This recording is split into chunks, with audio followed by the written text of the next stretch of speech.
stood at his graveside, feeling like half of my soul had been ripped away. The grief still sat heavy in my chest, making every breath feel labored. "Pass the potatoes, Myrtle," Romy said, her voice sharp enough to cut glass. My daughter-in-law had never used a warm tone with me, but tonight there was something different, something colder. I reached for the serving bowl, my hands still trembling slightly. The funeral had drained me more than I'd expected. At 71, I thought I'd prepared myself for this day, but nothing could have prepared me for the hollow ache that followed me everywhere now. Wade, my 43-year-old son, sat between us like a referee who'd already chosen sides. He'd barely looked at me all evening, his attention focused entirely on his wife of 15 years. The son who used to crawl into my lap when he had nightmares now couldn't even meet my eyes. "The service was beautiful, wasn't it?" I offered, trying to fill the uncomfortable silence. "Your father would have loved seeing so many people there." Romy set down her fork with deliberate precision. "Yes? Well, that's actually what we need to discuss with you, Myrtle." Something in her tone made my stomach clench. I looked between her and Wade, searching for any sign of the warmth that should exist between family members who'd just shared a loss. Instead, I found cold calculation in Romy's eyes and uncomfortable avoidance in my son's. "What do you mean?" I asked, though part of me already dreaded the answer. Romy straightened in her chair, assuming the posture she used when delivering ultimatums. I'd seen it before, usually when she was explaining why Wade couldn't visit me as often or why family traditions needed to change to accommodate her preferences. "Wade and I have been talking," she began, her voice taking on that false sweetness she used when she wanted something. "Now that Noel is gone, this house is going to be too much for you to handle alone." I blinked, confused. Too much? I've been managing this house for over 30 years. I know every creaky floorboard and temperamental faucet. "Yee, that's exactly the problem," Romy continued, her mask of pleasantness slipping slightly. "You're not getting any younger, and maintaining a house this size is expensive. Wade and I think it would be best if you moved somewhere more suitable." The words hit me like a physical blow. Moved. This is my home. Noel and I built our life here. Wade grew up here. Wade finally spoke, his voice barely above a mumble. "Mom, Romy's right. The upkeep alone is going to be overwhelming for you." "I'm not helpless, Wade," I said, hearing my voice crack slightly. "And this house. Your father and I saved for years to buy this place. Every room holds memories of our life together." Romy's expression hardened. "Memories don't pay utility bills or property taxes. Be practical, Myrtle." I stared at her. This woman who'd systematically pushed me out of my son's life for 15 years. The woman who'd convinced Wade that Sunday dinners with his mother were too much pressure, and that holiday visits needed to be balanced between families, which somehow always meant more time with her relatives. "What exactly are you suggesting?" I asked, though I could feel the answer forming like ice in my stomach. "We think you should look into one of those nice senior communities," Romy said, her tone suggesting she was doing me a tremendous favor. "Somewhere with activities and people your own age. It would be so much better for you than rattling around in this big empty house." I turned to Wade, desperately hoping to see some sign that he disagreed with this plan. "Wade, you really think I should sell the house where you grew up? Where your father and I—" "It makes sense, Mom," he interrupted, still not meeting my eyes. "And honestly, Romy and I could use the space. We've been talking about expanding our family, and this house has so much potential." The meaning behind his words crashed over me like a cold wave. They didn't just want me gone, they wanted my house. The home Noel and I had lovingly restored, room by room, over 3 decades. Now that the Sogro died, live your grief, pack your bags and never come back. Romy's voice suddenly lost all pretense of civility. "The house was never really yours anyway."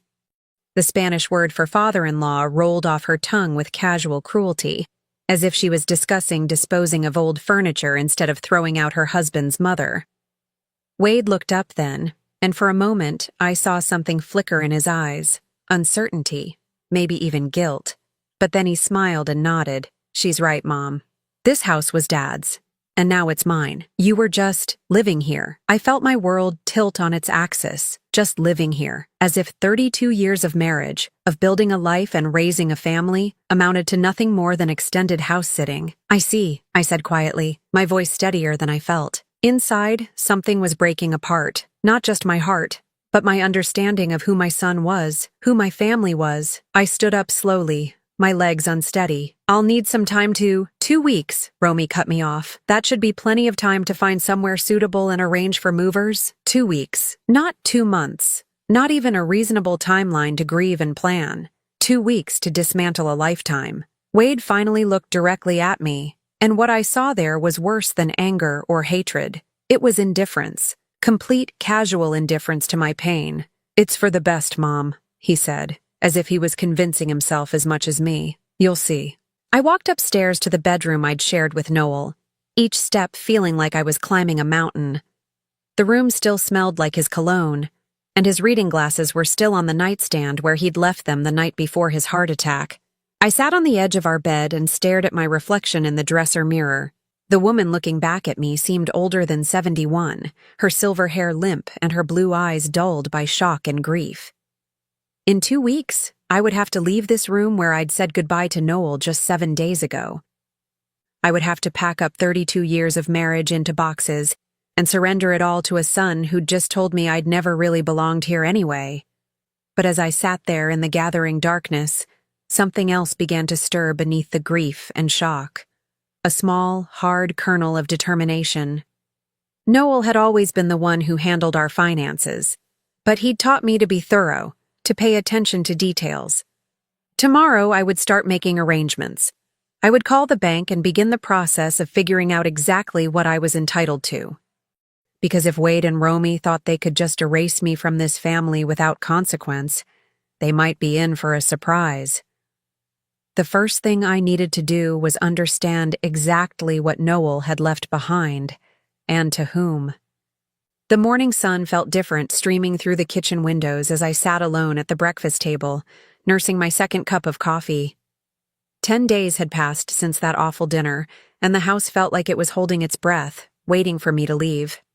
Wade and Romy had already been by twice to assess the space, measuring rooms and discussing renovations as if I were invisible. Yesterday, I'd overheard Romy on the phone with a contractor, scheduling estimates for once the old woman moves out. I'd spent those 10 days in a strange bubble of numbness, mechanically sorting through belongings and trying to ignore the growing knot of anxiety in my stomach. But this morning, I finally felt ready to face the practical matters Noel would have expected me to handle. The drive to First National Bank took 15 minutes through the familiar streets of our neighborhood. I'd been making this same drive for over 20 years, usually with Noel in the passenger seat handling our banking business while I waited in the car.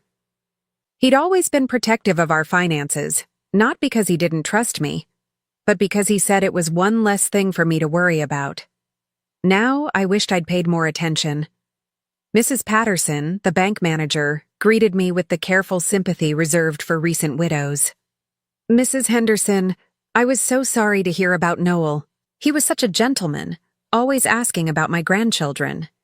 "Thank you, Helen. He spoke fondly of you, too." I settled into the chair across from her desk, my purse clutched tightly in my lap. "I need to understand my financial situation. Noel handled everything, and I'm afraid I'm rather lost." Helen's expression softened with understanding. "Of course! Let me pull up your accounts." She turned to her computer, fingers clicking across the keyboard. After a moment, her eyebrows rose slightly. "Oh my, is something wrong?" My heart jumped. Had Wade and Romy somehow already gained access to our accounts? "Not wrong exactly, it's just, there are quite a few accounts here. More than I was expecting." Helen's voice held a note of surprise. "Let me start with the joint checking account you and Noel used for household expenses." She printed out a statement and slid it across the desk. The balance was modest but comfortable, enough to cover my expenses for several months if I was careful. Relief flooded through me. At least I wouldn't be destitute. "Now," Helen continued, "there's also a savings account in both your names." Another sheet of paper appeared. This balance was significantly larger, enough to sustain me for years if necessary. "That's wonderful," I said, feeling some of the tension leave my shoulders. Noel was always careful about saving. "Yes, he was very methodical." Helen agreed, but she was still frowning at her screen. Mrs. Henderson, I'm seeing several other accounts here that I need to verify. Some appear to be in your name only. When was the last time you reviewed your complete financial portfolio with Noel? My name only? I echoed, confused. That doesn't sound right. Noel managed all our finances. Helen's fingers flew over the keyboard again. According to our records, there are 4 additional accounts, 2 CDs, a money market account, and, this is interesting, a trust account that was established 5 years ago. My head began to spin. I don't understand. Noel never mentioned any of this to me. May I ask, did your husband ever express concerns about your family situation? Sometimes clients establish separate accounts as a form of protection. The question caught me off guard. Protection? From what? I'm not sure what you mean. Helen hesitated, clearly choosing her words carefully. Sometimes when clients have complex family dynamics, perhaps concerns about inheritance disputes or external pressures, they take steps to ensure their spouse's financial security. I thought about Noel's behavior over the past few years. How he'd started asking pointed questions about Romy's spending habits. How he'd grown quiet whenever Wade mentioned their financial struggles. How he'd insisted on handling all our banking personally, never allowing Wade to accompany him even when our son offered. Can you tell me about these other accounts? I asked, my voice barely above a whisper. Helen printed several more pages. The first CD has been rolling over annually for 7 years. The second was opened 3 years ago. The money market account has been receiving automatic transfers from your joint checking account. Small amounts, $50 here and there, but over time. She handed me the statements. The numbers swam in front of my eyes. These weren't modest emergency funds. These were substantial amounts of money, enough to buy a house, enough to live comfortably for decades. How is this possible? I asked. I never signed anything. I never. Actually, you did, Helen said gently, pulling out a file folder. Your signatures are on all the paperwork. It appears Noel brought you in to sign documents, probably telling you they were routine banking updates or insurance forms. I stared at the papers she showed me. There was my signature, dated and witnessed, on forms I didn't remember signing. But looking at the dates, I could place some of them. The day we'd come in to update our address after the house numbers changed. The time we'd switched to a new type of checking account. He never told me what I was really signing. I whispered. It's not uncommon, Helen said carefully. Some spouses prefer to handle the details to avoid causing stress or confusion, and legally, everything is above board. These accounts are legitimately yours. I tried to process what this meant.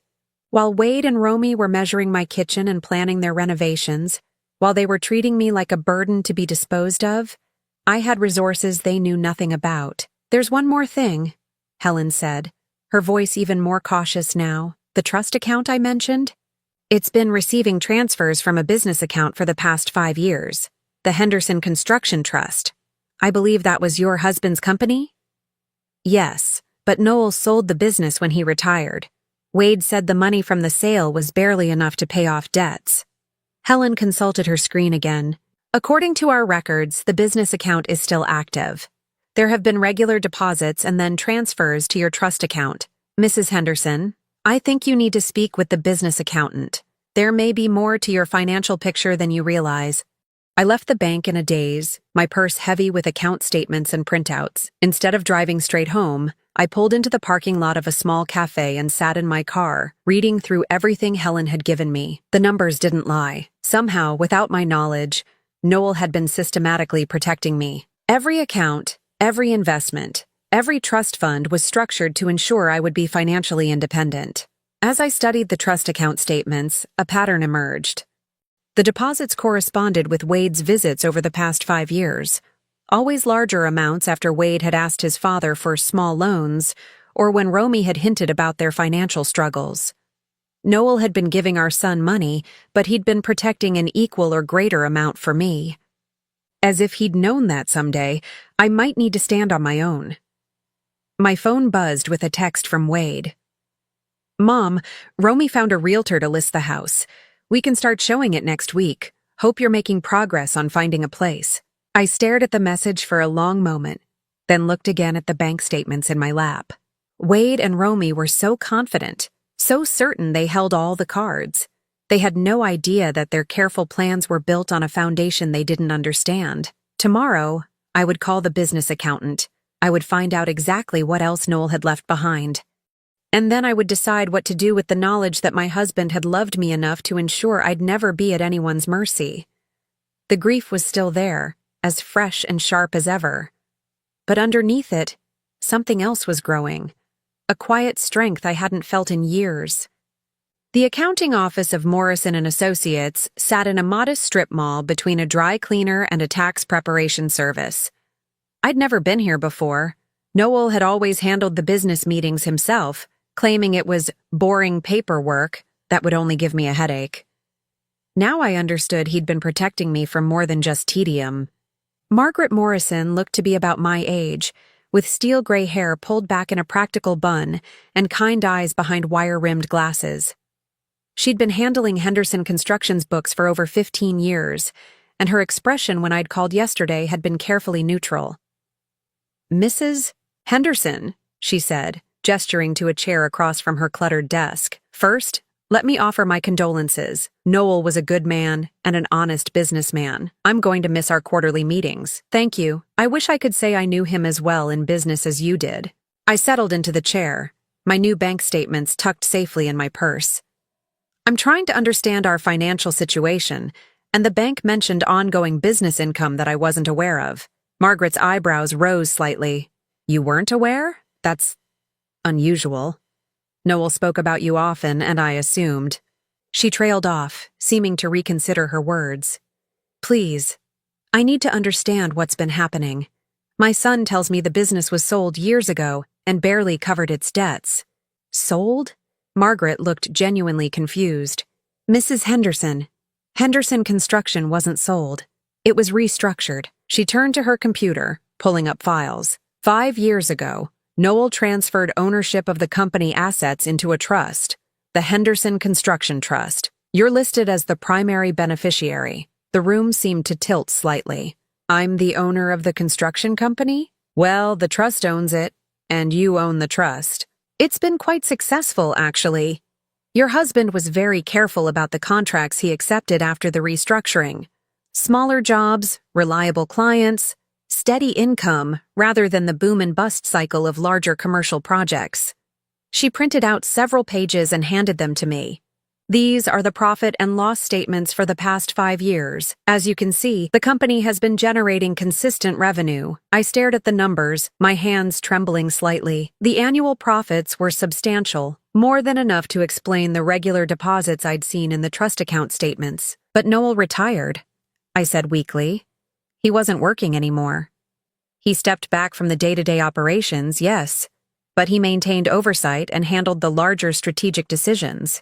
The actual construction work has been managed by Tom Bradley. I believe you know him?" I nodded.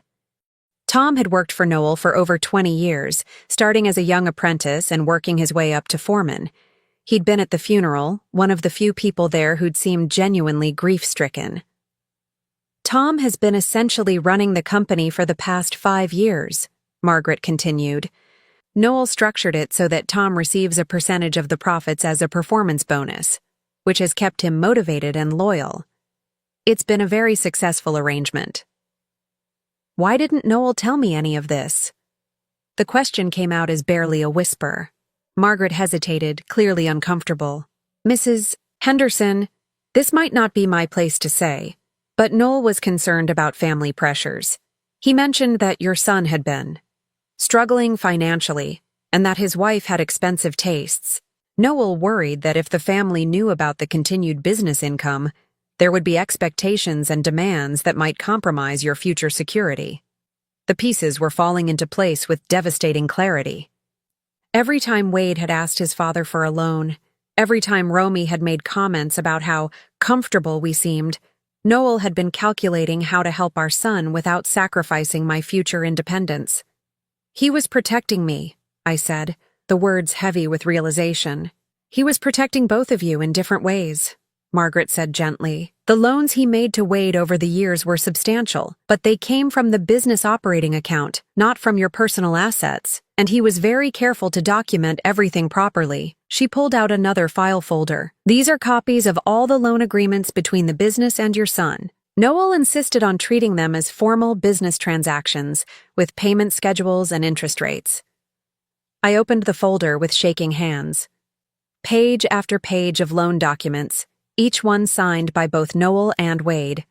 The amounts were staggering, tens of thousands of dollars over the past 5 years, supposedly for Wade's various business ventures and investments. Has Wade been making payments on these loans? I asked, though I already suspected the answer. Margaret's expression grew uncomfortable. The payment schedule shows significant arrears. As of last month, the outstanding balance with accumulated interest is approximately $87,000. The number hit me like a physical blow. Wade owed the family business, my business, nearly $90,000, while simultaneously claiming his father had left nothing but debts. What happens to these loan obligations now? I asked. They transfer with the business assets. As the new owner of the trust, you have the legal right to demand payment or restructure the terms as you see fit. I thought about Wade and Romy measuring my kitchen, planning their renovations, discussing when they could start showing the house. They were so confident, so certain they deserved everything Noel had built. There's one more thing you should know, Margaret said, her voice even more careful now. Last month, your son contacted me directly. He said that with his father's passing, he'd be taking over management of the business affairs. He asked me to prepare a transfer of ownership documents. And? I told him I'd need written authorization from the trust beneficiary, from you. He seemed surprised that you were involved in the business structure at all. So Wade had been planning to claim the business along with the house, assuming I was too grief-stricken and naive to understand what was happening. The betrayal cut deeper than I'd thought possible. Margaret, I need to ask you something confidential, I said. If I wanted to maintain the current business structure with Tom continuing to manage operations, would that be feasible? Absolutely. Tom has been hoping to hear from you, actually. He's concerned about the company's future and his own job security. If you're willing to maintain the status quo, I think you'd find him very reliable and grateful for the opportunity to continue. I gathered up all the papers, my mind reeling with the implications of what I'd learned. The business was mine. The substantial debt Wade had accumulated was real and legally enforceable, and neither he nor Romy had any idea that their plans were built on a foundation of lies and assumptions. I'd like to schedule a meeting with Tom as soon as possible, I said. And I want to understand all of my options regarding the outstanding loans. Of course. Shall I call Tom this afternoon? Yes, please. And Margaret. I'd appreciate it if this conversation remained confidential for now. Absolutely. Client confidentiality is sacred in this business. As I drove home, my phone buzzed with another text from Romy. Myrtle, the realtor wants to schedule a photographer for tomorrow. Make sure the house is clean and decluttered. First impressions matter for potential buyers. I stared at the message for a long moment before tucking my phone away without responding. Let them plan their photography session. Let them imagine their future in my house, spending money they thought they'd inherited. They had no idea that the foundation they were building their dreams on was about to crumble beneath them. That evening, I sat in Noel's study for the first time since his death, surrounded by his carefully organized files. Now I understood why he'd been so meticulous about record-keeping, why he'd insisted on proper documentation for every transaction. He'd been building a fortress around me, brick by brick, transaction by transaction. And tomorrow, I would start learning how strong those walls really were. Tom Bradley's weathered hands wrapped around his coffee mug as we sat in my kitchen the next morning. At 55, he still had the broad shoulders and calloused palms of a man who'd spent his life building things, but his eyes held a wariness I'd never seen before. Mrs. Henderson, I gotta be honest with you, he said, his voice rough with emotion. I've been worried sick since Mr. Noel passed. Wade came by the job site last week, talking about evaluating assets and streamlining operations. It didn't sound good for folks like me. I poured myself another cup of coffee, using the familiar routine to steady my nerves. Tom, what exactly did my son tell you? He said the family was going through some financial difficulties, that tough decisions would need to be made about the business. He wanted me to give him a complete list of all our current contracts, equipment, and cash flow projections. Tom's jaw tightened. He also asked about the keys to the equipment yard and the office. And what did you tell him? That I'd need to talk to whoever was actually in charge now. Mr. Noel always told me that if anything happened to him, I should wait for proper instruction from the legal owner. Tom met my eyes. He never said it would be Wade. Relief flooded through me. Noel had prepared for this scenario, ensuring that Tom would be a guardian of the business, rather than simply handing it over to anyone who claimed authority. Tom, I need to share something with you, but I need your word that this conversation stays between us for now. His expression grew serious. You have it, ma'am. I spread out the documents Margaret had given me the day before. I own Henderson Construction. Not Wade. Not the estate. Me. Noel transferred everything into a trust 5 years ago, and I'm the beneficiary. Tom's eyes widened as he studied the papers. Well, I'll be damned. Pardon my language, ma'am, but Mr. Noel was always thinking 3 steps ahead. He was indeed, and according to these records, the business has been quite profitable under your management.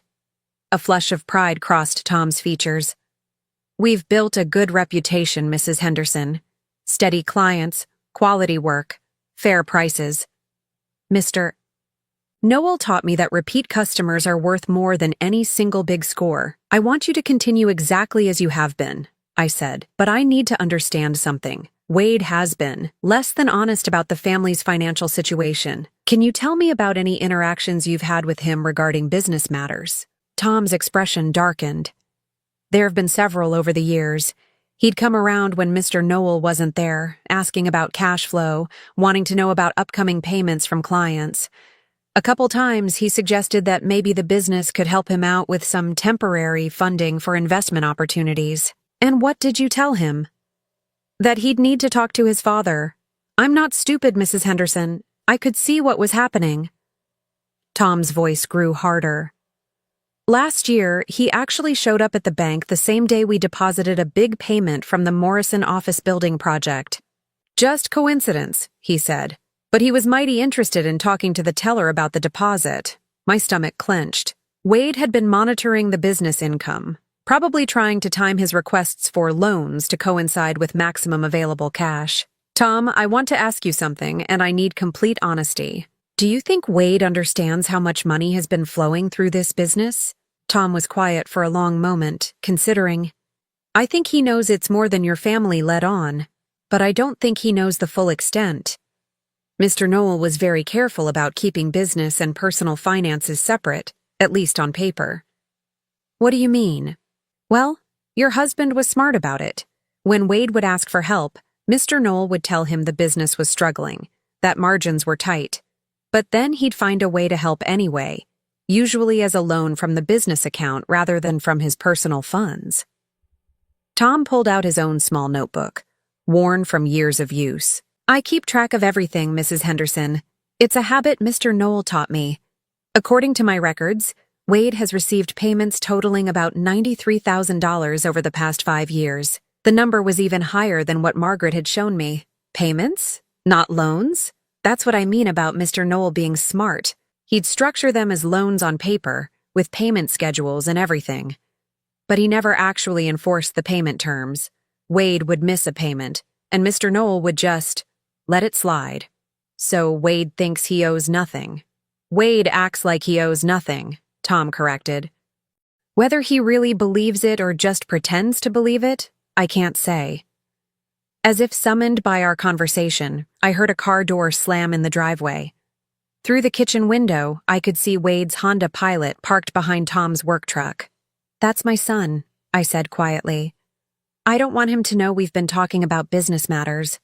Tom nodded and quickly gathered up the papers I'd shown him. Mrs. Henderson, whatever you decide to do, you have my full support. Mr. Noel was a good man, and he trusted you enough to put everything in your name. That's good enough for me. Wade walked in without knocking, something that would have irritated Noel but which I'd learned to accept over the years. Morning, Mom. he said, barely glancing at Tom. I wasn't expecting company. Tom stopped by to check on me, I said smoothly. You know how thoughtful he's always been. Right. Wade's attention was already elsewhere, his eyes scanning the kitchen as if evaluating it for resale. Actually, Tom, I'm glad you're here. We need to talk about the business situation. Tom's expression became carefully neutral. Oh. With Dad gone, there are going to be some changes. The family needs to make some practical decisions about assets and ongoing obligations. I watched this exchange with fascination. Wade was so confident, so certain of his authority. He had no idea he was trying to claim something that had never belonged to him. What kind of changes? Tom asked. Well, we'll need to evaluate whether it makes sense to continue operations, or if it would be better to liquidate assets and settle any outstanding debts. Wade's tone was casual, as if he were discussing what to have for lunch. I see. And who's making these decisions? Wade blinked, clearly not expecting the question. The family, of course. I'll be handling Dad's business affairs going forward. Will you now? Tom's voice was carefully neutral, but I caught the slight emphasis on you. Mom, you might want to make some fresh coffee, Wade said, dismissing me as he always had when important conversations were taking place. Tom and I need to discuss some technical details, but I didn't move. For the first time in years, I stood my ground. I'll stay, thank you. This is my kitchen, and Tom is my guest. Wade looked surprised, but shrugged. Fine. Tom, I'll need you to prepare a complete inventory of all equipment, vehicles, and current contracts.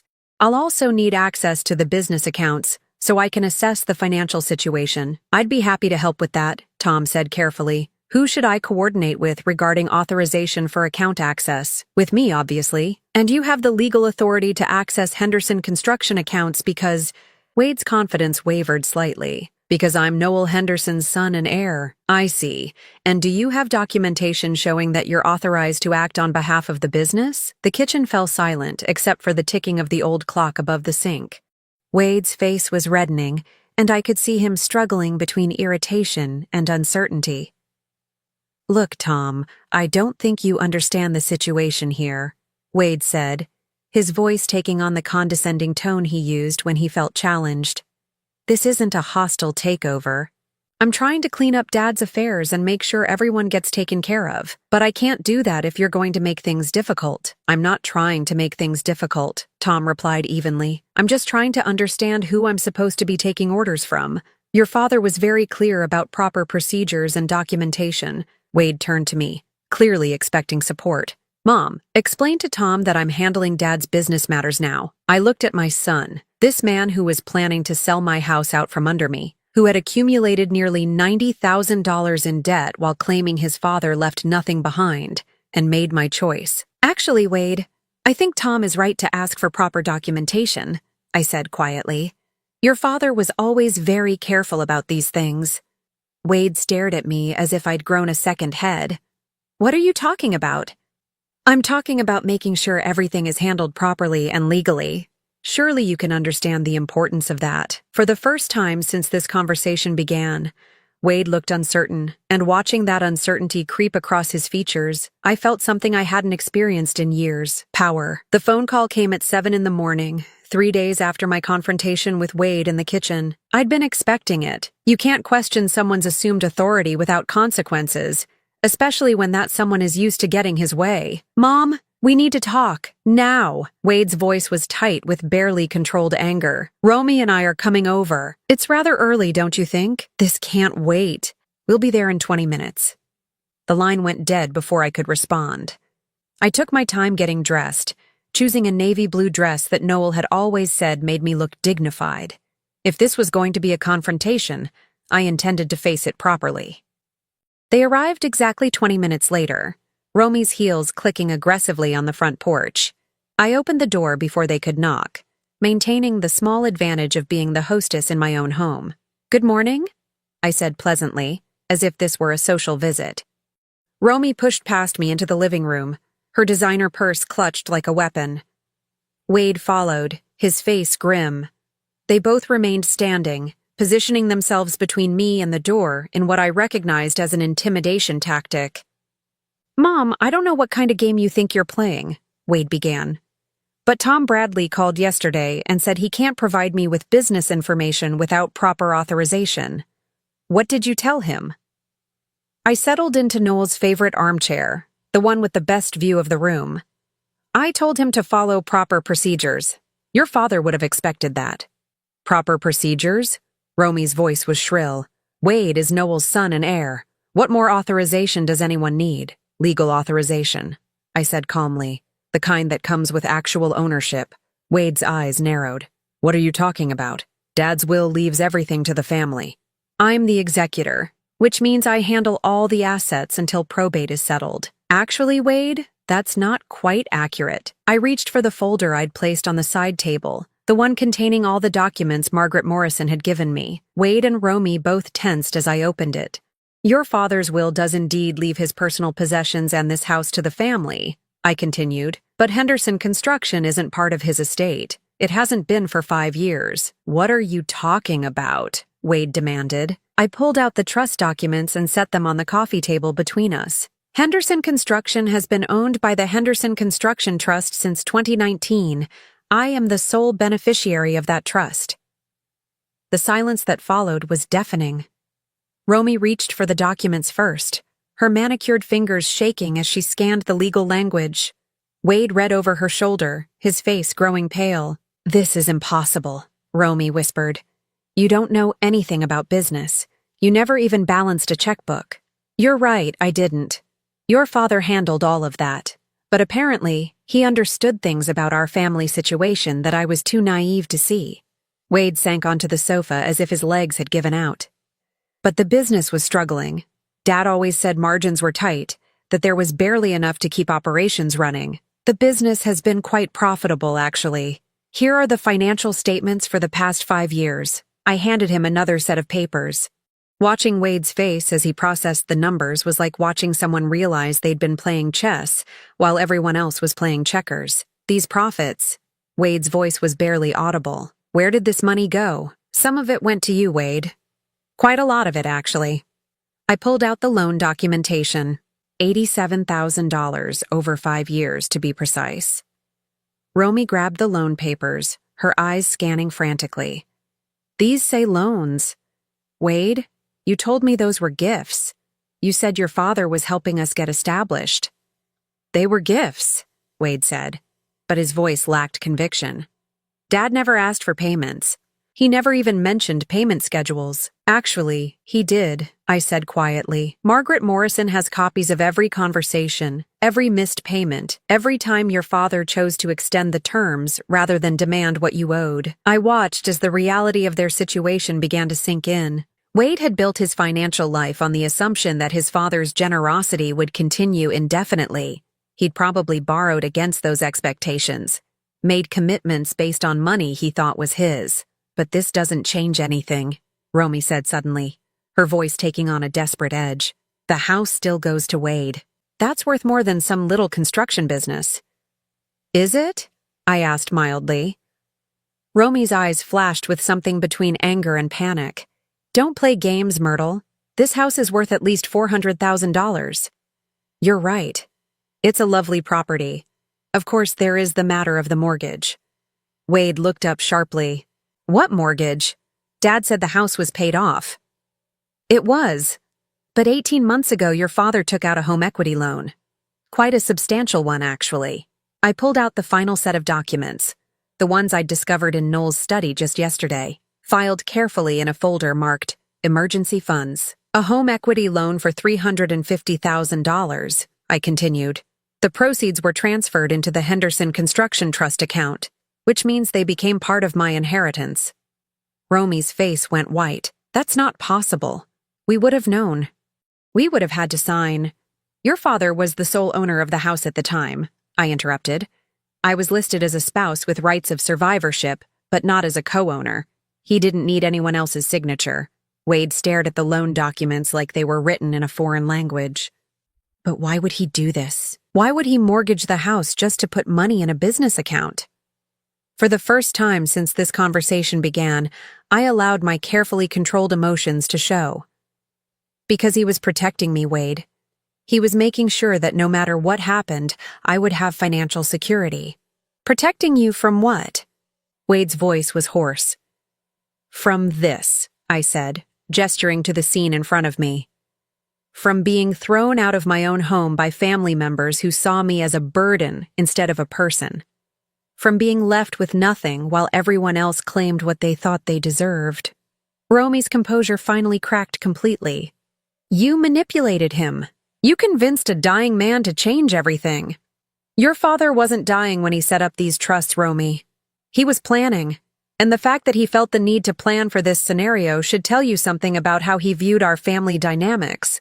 Wade's hands were shaking as he set down the papers. Mom, surely we can work something out. You don't really want to run a construction business. And the house. This house is our family home.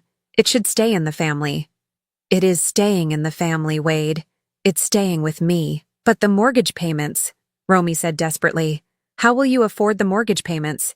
The same way your father intended, with income from Henderson Construction. Tom Bradley assures me the business is quite stable, and Margaret Morrison says the cash flow will easily cover the loan payments with plenty left over for my living expenses. I stood up, smoothing my dress. Now, I believe you mentioned something about moving out? I think that's still an excellent idea. Not for me, of course, but I'm sure you'll find somewhere lovely to start fresh. Wade looked at me as if seeing me for the first time. Mom, you can't be serious. After everything Dad did for you, everything our family means, your father did do everything for me, I interrupted. He loved me enough to make sure I'd never be at anyone's mercy, including my own son's. And now I understand just how much I needed that protection. Romy was already at the door, her face twisted with rage and disbelief. This isn't over, Myrtle. We'll fight this. We'll contest everything. You're welcome to try, I said calmly. But you should know that everything your father did was completely legal and properly documented. Margaret Morrison is very thorough, and she's already provided copies of all relevant documents to my attorney. Wade paused at the door, his expression a mixture of confusion and hurt. I don't understand, Mom. Why are you doing this to us? I'm not doing anything to you, Wade.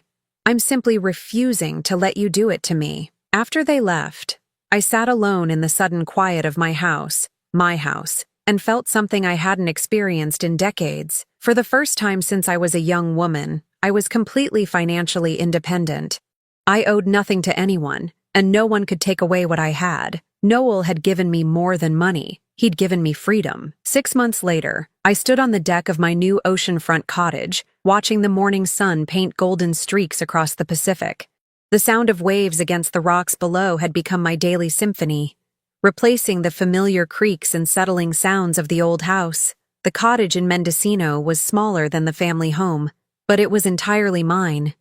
Every piece of furniture, every decorative choice, every room reflected my taste rather than compromises made over 32 years of marriage. I'd discovered, to my surprise, that I had excellent taste when nobody else was offering opinions. Henderson Construction continued to thrive under Tom Bradley's management. He called every Friday afternoon to update me on current projects and upcoming contracts, and quarterly profits were deposited directly into my account. I'd kept my promise to maintain the business exactly as Noel had structured it, and everyone involved seemed happier for the stability. The cottage had been an unexpected discovery. While researching properties in coastal California, I'd learned that Noel had purchased it 3 years ago through the construction trust. Margaret Morrison had found the deed while organizing business assets, along with a note in Noel's handwriting, for Myrtle's retirement, when she's ready for ocean air and no schedule but her own. Even in death, my husband was still taking care of me. This morning was special, though. My lawyer was coming by to finalize the last piece of business from my old life. Wade and Romy had indeed tried to contest the trust arrangements, hiring an expensive attorney who specialized in elder law and financial exploitation cases. It hadn't gone well for them. The investigation had revealed that not only were all of Noel's financial arrangements completely legal and properly executed, but Wade's debt to the business was actually larger than anyone had initially calculated. Interest and penalties brought the total to just over $96,000. The doorbell rang at exactly 10 o'clock. James Patterson, no relation to Helen from the bank, was a precise man who believed punctuality reflected character. He'd been representing me since this whole mess began, and his calm competence had been invaluable during the more stressful moments. "Good morning, Myrtle," he said, settling into the comfortable chair by the window that had become his usual spot during our meetings. "I have the final settlement agreement for your review. I poured coffee from the French press I'd learned to use, another small freedom in my new life, and sat across from him. How did they take the final terms?" James's expression suggested controlled amusement. "About as well as you'd expect. Wade's attorney spent considerable time arguing that family obligations should supersede business contracts, but ultimately the law is quite clear on debt obligations." He handed me the settlement documents. After 6 months of legal wrangling, Wade and Romy had agreed to terms that acknowledged the full debt and established a payment plan that would take them 8 years to complete, assuming they never missed a payment. "They tried once more to negotiate a family forgiveness clause," James continued. "Wade actually broke down in the final meeting, claiming that you were destroying your relationship with your only son over money. And what did you tell them?" "I reminded them that I was representing your financial interests, not your family relationships. Though I may have mentioned that most mothers don't have to sue their children to collect legitimate debts. The settlement also included a provision that particularly satisfied me. If Wade and Romy defaulted on payments, the business could legally garnish Wade's wages and place liens on any property they purchased. It was a safety net that would ensure I received what was owed, regardless of their future financial decisions." "There's one more thing," James said, pulling out a separate envelope. "This arrived for you yesterday." The envelope was addressed in Wade's familiar handwriting. Inside was a brief note on plain paper. "Mom, I know you probably won't forgive me for fighting you on this, but I wanted you to know that I finally understand what Dad was doing. It took losing almost everything for me to see how much I'd taken for granted. Romy and I are getting marriage counseling, and I'm working 2 jobs to meet the payment schedule. I'm hoping that someday you might be willing to talk to me again. I'm sorry for everything. Wade." I folded the letter carefully and set it aside. The apology was genuine, I could tell, but it was also 6 months too late and motivated by consequences rather than conscience. "Any response you'd like me to convey?" James asked. "No. If Wade wants to rebuild a relationship with me, he can do it the same way he'll pay off his debt. Gradually, consistently, and over time." After James left, I took my coffee out to the deck and read Wade's letter again. The grief was still there, not just for Noel, but for the son I'd thought I'd raised and the family relationships I'd believed were real. But underneath the sadness was something stronger, a deep satisfaction that I'd stood up for myself when it mattered most. My phone rang, interrupting my thoughts. The caller ID showed a number I didn't recognize, but something about it seemed familiar. "Hello? Mrs. Henderson? This is Linda Morrison, Margaret's daughter. I hope you don't mind me calling." I did remember Linda, a nurse who worked at the regional hospital.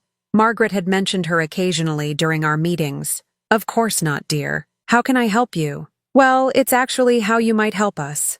Mom told me about your situation, about how you had to rebuild your life after family difficulties. I'm starting a support group for women who've had to deal with financial manipulation by family members, and I wondered if you might be willing to share your experience." The request caught me off guard. I'm not sure I'd know what to say. You'd be surprised how many women find themselves in similar situations. Adult children who feel entitled to their parents' assets, spouses who hide financial information, family members who mistake kindness for weakness. Your story could help other women understand their rights and find the courage to protect themselves. I thought about this for a moment, watching a pelican dive for fish in the bay below. 6 months ago, I'd been a grieving widow facing homelessness at the hands of my own son.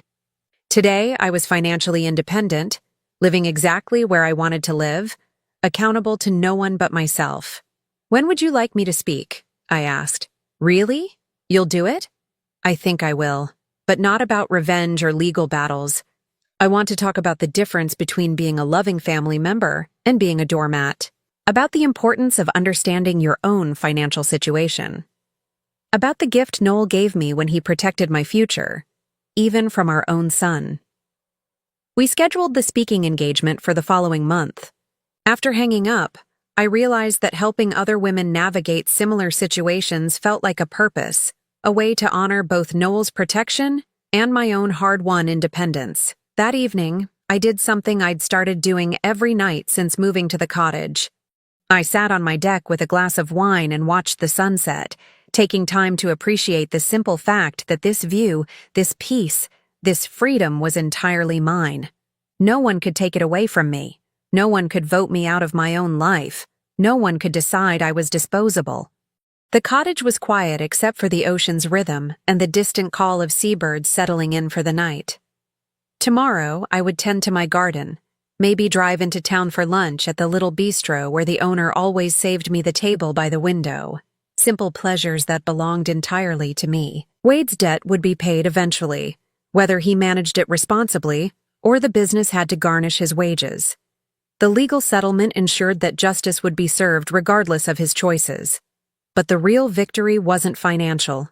It was the knowledge that I'd found the strength to demand the respect I deserved. As the last light faded from the sky, I raised my glass in a silent toast to Noel, wherever he was. He'd loved me enough to ensure I'd never be helpless, never be dependent on the mercy of people who saw me as expendable. And he'd loved me enough to make sure that when the test came, I'd have everything I needed to pass it. The ocean continued its eternal conversation with